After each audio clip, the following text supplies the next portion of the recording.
So I think what first brought me into cryptocurrency back in 2013 was actually I really did see the potential power that cryptocurrency really had for both social change and the removal of middlemen, which had very clear, tangible economic benefits.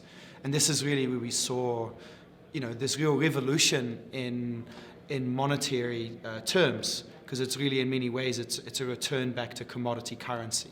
And it's an evolution in terms of governance, because it's the further distribution of power, which I think is a further evolution really of Western politics, where the separation of powers, the natural extension of that is really decentralization. So that was really the initial thrust for me to get involved in cryptocurrency.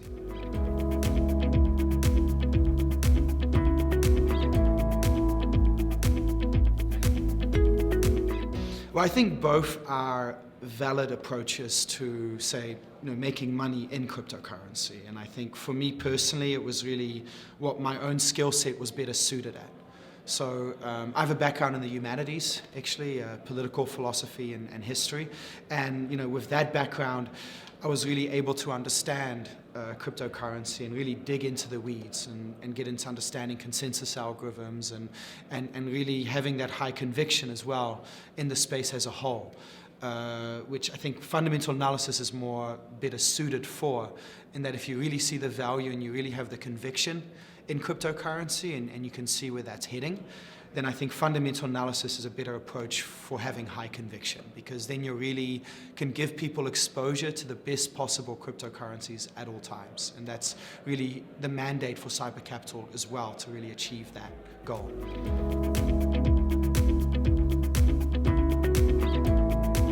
That's a very good question.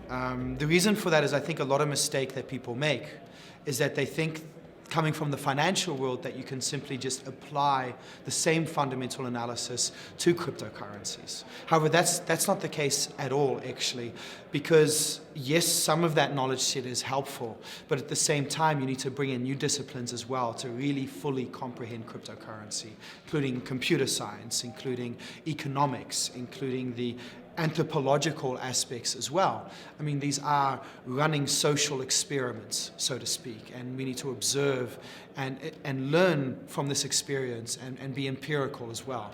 And I think that means that fundamental analysis in cryptocurrency actually does require a unique approach. And that's what we at Cyber Capital have been specializing for more than 6 years now, really getting better and better and building a team of different experts that are really able to specialize and spend their whole days reading white papers, so to speak, and speaking with developers and really going that extra mile to truly understand cryptocurrency and also to attempt to answer some of the bigger questions. I think are one of the most important things if you're a long-term investor.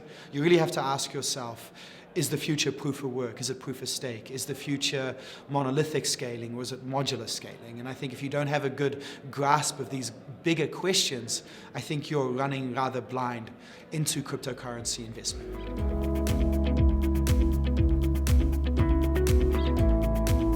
So as a fundamental researcher, I think the two most important aspects for cryptocurrency are actually scalability and governance.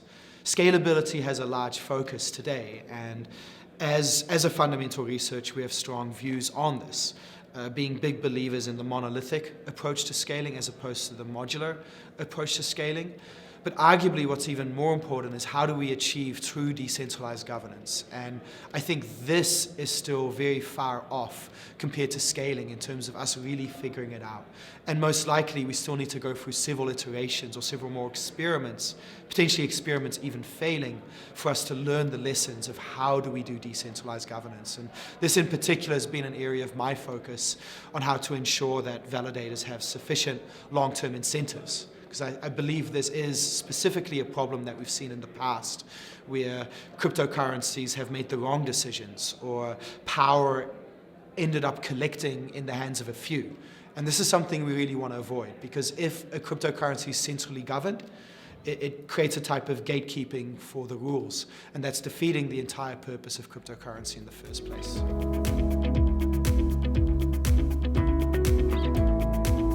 It needs more rational actors, I think. Like I already mentioned, decentralized governance is incredibly important, but I think the market is still very irrational.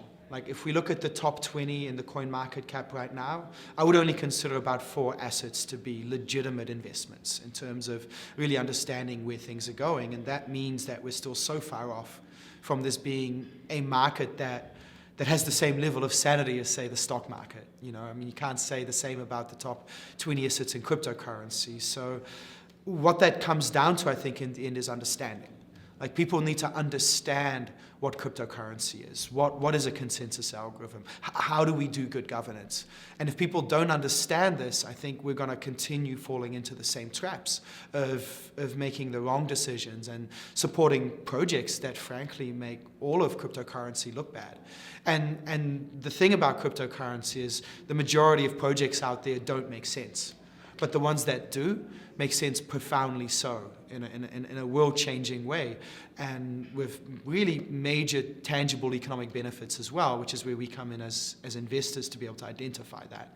But it's sorting the wheat from the chaff, I think. And we're playing our role in doing that, in helping making the market more rational by applying our research as part of a larger portfolio.